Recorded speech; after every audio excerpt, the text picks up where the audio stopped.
नमस्कार मित्रों, जय राम जी, जय श्री राम, सत श्री अकाल, जय भीम। मित्रों, आज हम अध्ययन कर रहे हैं भारत भूगोल पार्ट 2, यानी जो भारत की आकृति, क्षेत्र और विस्तार से संबंधित हमारा पार्ट 2 है। मित्रों, उस पार्ट 2 का हम अध्ययन करने जा रहे हैं। तो मित्रों, आज हम अध्ययन करेंगे पार्ट 2 के अंदर भारत की आकृति क्षेत्र विषय, जो आकृति क्षेत्र विस्तार से संबंधित, और एक पार्ट संख्या फर्स्ट के अंदर मैंने 30 क्वेश्चन डाल दिए हैं। बाकी वाला क्वेश्चन का अध्ययन हम पार्ट संख्या 2 में करेंगे। तो बिना समय खराब के उन प्रश्नों का हम आज अध्ययन करेंगे जो आपकी परीक्षाओं से रूबरू होने वाले हैं।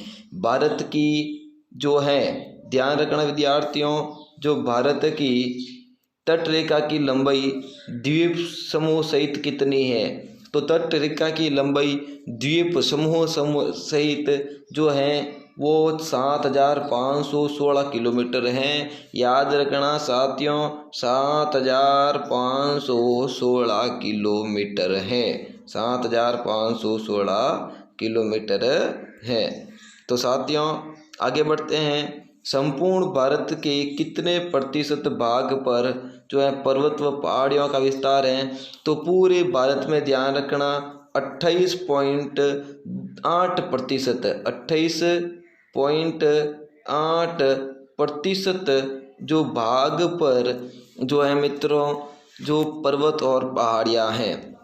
तो मित्रों, आज हम एक एक उन प्रश्नों से रूबरू होंगे जो आपको अपनी परीक्षा की तैयारी के बिल्कुल ही नज़दीक लेकर जाएंगे। और मेरे भावी अध्यापकों और मेरे भावी जो शिक्षकों, एक एक पॉइंट को ध्यान से सुनना, क्योंकि आप अब तैयारी कर रहे हो तो आप भावी शिक्षक हो देश के, और कांस्टेबल की तैयारी कर रहे हो तो मेरे भावी राजस्थान पुलिस वालों और भावी पटवारियों, आप एक एक प्रश्न को ध्यान से सुनना, आप अपने सपने को साकार करना और इन प्रश्नों को बहुत ही अच्छे तरीके से समझना। एक सार संग्रहण कह सकते हैं हम। संपूर्ण भारत के जो है कितने प्रतिशत, जो कितने क्षेत्रफल मैदानी भाग हैं? तो देखो 44% पर मैदानी भाग है, यानी 28.8% पर तो हो गया आपका जो वो हो गया क्या, पर्वतीय और पहाड़ियों का विस्तार। फिर हो गया मित्रों 44% भाग पर जो मित्रों हो गया आपके मैदानों का विस्तार। और फिर हैं, अगला प्रश्न है, भारत में समुद्र तट रेखा वाले राज्यों की कुल संख्या कितनी है? 9। और जो वे राज्य जो समुद्र तट रेखाओं से मिलते हैं उनकी संख्या भारत में कुल कितनी है मित्रों? वो है 9 है। जैसे मान लो ये भारत है और भारत का जो ये नीचे वाला हिस्सा इस प्रकार है, तो यहाँ पर जो राज्यों की संख्या कितनी है जो समुद्र तट रेखा से मिलते हैं? वो है 9 राज्य। कितने हैं? 9 राज्य। इसके अलावा मित्रों, किस राज्य की समुद्र तट रेखा सबसे लंबी है? तो यहाँ पर जो गुजरात देख रहे हो आप, यहाँ पर गुजरात है, उसकी तट रेखा जो है सबसे लंबी है। और कर्क रेखा भारत के कितने राज्यों से होकर गुजरती है मित्रों? तो भारत के 8 राज्यों से होकर ये कर्क रेखा गुजरती है। कितने राज्यों से होकर गुजरती है? 8 राज्यों से होकर कर्क रेखा गुजरती है। एक एक प्रश्नों को ध्यान से सुनिएगा मित्रों। एक एक प्रश्न आप वो है जो आपकी परीक्षा से जो है आपको अपनी सफलता के बिल्कुल नज़दीक लेकर जाएगा। तो तैयार हो जाइए मेरे भावी अध्यापकों, भावी राजस्थान पुलिस वाले जो है सैनिकों, और भावी पटवारी और भावी जो है क्लर्क बाबू, आप तैयार हो जाइए अपने यूट्यूब चैनल पर अपनी तैयारी के लिए। भूमध्य रेखा के निकट कौन सा स्थान है? तो इंदिरा पॉइंट भूमध्य रेखा के निकट स्थित है। इंदिरा पॉइंट कहाँ स्थित है?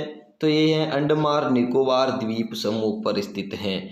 अंडमान निकोबार द्वीप समूह में जो है इंदिरा पॉइंट स्थित है। इंदिरा पॉइंट स्थित है कहाँ पर है? अंडमान निकोबार द्वीप समूह पर। फिर है, किस राज्य की जो है समुद्र तट रेखा सबसे छोटी है? गोवा की। गोवा वैसे सबसे छोटा राज्य है क्षेत्रफल की दृष्टि से भारत का, और गोवा राज्य की समुद्र तट रेखा मित्रों जो है सबसे छोटी है, वो है सबसे छोटी है। और फिर हैं आपके जो मित्रों अगला प्रश्न है, भारत की स्थल सीमा किस देश के साथ सबसे ज़्यादा है? जो भारत की स्थल सीमा किस देश के साथ सबसे ज़्यादा है? तो बांग्लादेश के साथ सबसे ज़्यादा है। देखो मित्रों, आप ये देखोगे इस प्रकार से हमारा भारत है, जो अब देखोगे तो यहाँ पर जो बांग्लादेश पड़ता है, इसकी स्थल सीमा जो है भारत की सबसे ज़्यादा है। भारत का कौन सा भू आकृतिक भाग प्राचीन है? तो प्रायद्वीपीय पठार जो सबसे प्राचीन भू आकृतिक भाग है।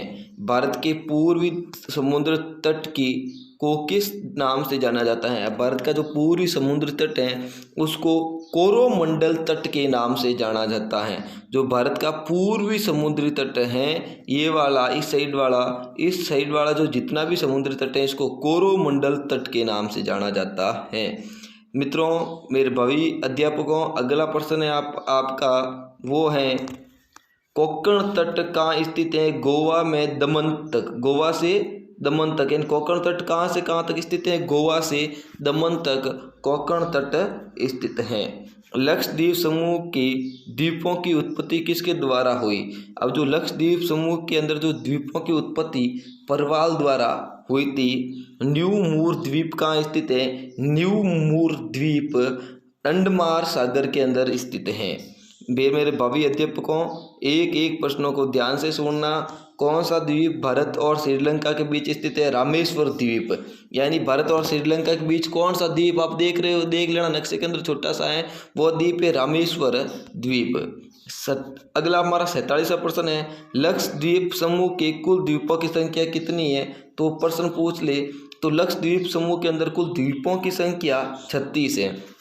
मेरे भावी मित्रों, लक्षद्वीप समूह के कुल द्वीपों की संख्या 36 है। और ये भी ध्यान रखना, और लक्षद्वीप का वास्तविक अर्थ होता है जो है लाख द्वीपों का समूह, परंतु वास्तविक द्वीप क्या है? 36 है। लक्षद्वीप समूह में कुल कितने द्वीपों पर मानव का वास है? तो 10 द्वीपों पर मानव का वास है। 36 द्वीपों में से 10 द्वीपों पर मानव का वास है, यानी मानव निवास करता है। भारत के किस स्थान को सफ़ेद पानी के नाम से जाना जाता है? सियाचिन। जो जम्मू कश्मीर क्षेत्र के अंदर जो सियाचिन पड़ता है, इस ग्लेशियर को भारत के अंदर सफ़ेद पानी के नाम से जाना जाता है। जम्मू कश्मीर का वह हिस्सा जो चीन के अधिकार में क्या कहलाता है? जो वो कहलाता है ऑक्साइन चीन। अब जो जम्मू कश्मीर का एक हिस्सा है वो चीन के अंतर्गत है। किसके अधिकार क्षेत्र में है? चीन के अंतर्गत अधिकार क्षेत्र में है, उसे ऑक्साइन चीन के नाम से जाना जाता है। भारत में शीत मरुस्थल कौन सा है? तो लद्दाख। देखो, मरुस्थल हमेशा 2 प्रकार के होते हैं, आपने नहीं पढ़ा होगा, मैं बता दूं। मरुस्थल 2 प्रकार के होते हैं। एक तो होता है ठंडा मरुस्थल। क्या होता है? एक तो ठंडा मरुस्थल और एक होता है गर्म मरुस्थल। और भारत में दोनों ही प्रकार के मरुस्थल हैं, ठंडा मरुस्थल भी है वो और गर्म मरुस्थल भी है। गर्म मरुस्थल हमारे राजस्थान के अंदर जो है थार का मरुस्थल है और कुछ गुजरात के अंदर पाया जाता है। और ठंडा मरुस्थल है जो जम्मू कश्मीर के अंदर पड़ता है, लद्दाख, और वहाँ पर एक ठंडा मरुस्थल पाया जाता है। फिर है भारत की देशांतर स्थिति कैसी है? तो 68 डिग्री 7 से 57 डिग्री 25 तक जो है भारत की जो है देशांतरी विस्तार है। आगे हम बढ़ते हैं प्रश्न संख्या मेरे भावी अध्यापकों जो है 53 की ओर। भारत में कितने केंद्र शासित प्रदेश हैं? तो भारत में देखो मेरे भावी अध्यापकों, केंद्र शासित प्रदेश पहले 7 थे, बाद में जम्मू कश्मीर के अंदर जो है उसका धारा 370 और 35 से हटाने के बाद लद्दाख और जम्मू कश्मीर के नाम से 2, श्रीनगर के नाम से जो 2 केंद्र शासित प्रदेश और बने, बाद में हुए 9, परंतु अभी वर्तमान में 8 ही हैं। 8 ही जो हैं केंद्र शासित प्रदेश हैं। वर्तमान में कितने केंद्र शासित प्रदेश हैं? तो मेरे भावी अध्यापकों ध्यान रखना, वर्तमान में केंद्र शासित प्रदेश 8 हैं। किस देश के साथ जो है न्यू मूर द्वीप के कारण भारत का विवाद है? तो बांग्लादेश के साथ न्यू मूर द्वीप के कारण भारत का विवाद है। भारत किस गोलार्ध में स्थित है? तो देखो मित्रों मेरे भावी अध्यापकों, एक नक्शे को समझना, ये है जो विश्व है और ये भूमध्य रेखा है, विषुवत रेखा। ये तो हो गए भाई आपका उत्तरी गोलार्ध और ये हो गया दक्षिणी गोलार्ध। अब हम बात करते हैं तो भारत जो है अधिकतर इस स्थिति में स्थित है। तो भारत है जो मित्रों मेरे भावी अध्यापकों उत्तरी गोलार्ध में स्थित है। कौन से गोलार्ध में स्थित है? उत्तरी गोलार्ध में स्थित है। केंद्र शासित प्रदेश दादर नगर हवेली भारत के किस राज्य के बीच में स्थित है? तो गुजरात और महाराष्ट्र के बीच जो केंद्र शासित प्रदेश हैं दादर नगर हवेली, वो गुजरात और महाराष्ट्र के जो बीच में स्थित है। किस राज्य को पहले NEFA के नाम से जाना जाता था? तो अरुणाचल प्रदेश को नेफा के नाम से जाना जाता था।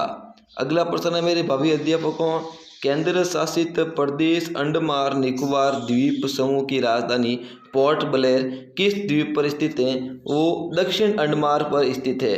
दक्षिण अंडमान पर अंडमान निकोबार द्वीप समूह की राजधानी पोर्ट ब्लेयर वो है स्थित है। कौन सा राज्य उत्तर पूर्वी की 7 बहनों के नाम से जो 7 बहनों का भाग नहीं है?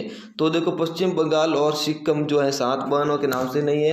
बाकी जो भारत के उत्तर पश्चिम क्षेत्र उत्तरी पूर्वी क्षेत्र में जो है सप्त भगिनी के नाम से है। मैं बता दूं जो है म पर 3, म बराबर 3 मेघालय मिजोरम मणिपुर, फिर है न पर 1 यानी नागालैंड, न पर 1 नागालैंड, अ पर 2 अरुणाचल प्रदेश और असम, और फिर है अ पर 2 अरुणाचल प्रदेश और क्या हो गया असम हो गया, मणिपुर मिजोरम मेघालय नागालैंड और अरुणाचल प्रदेश और जो है असम, और फिर एक होगा आपके वो होगा मित्रों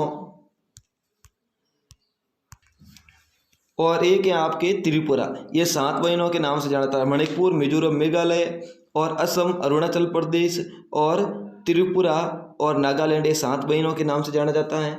मित्रों कौन सा जो है क्या नाम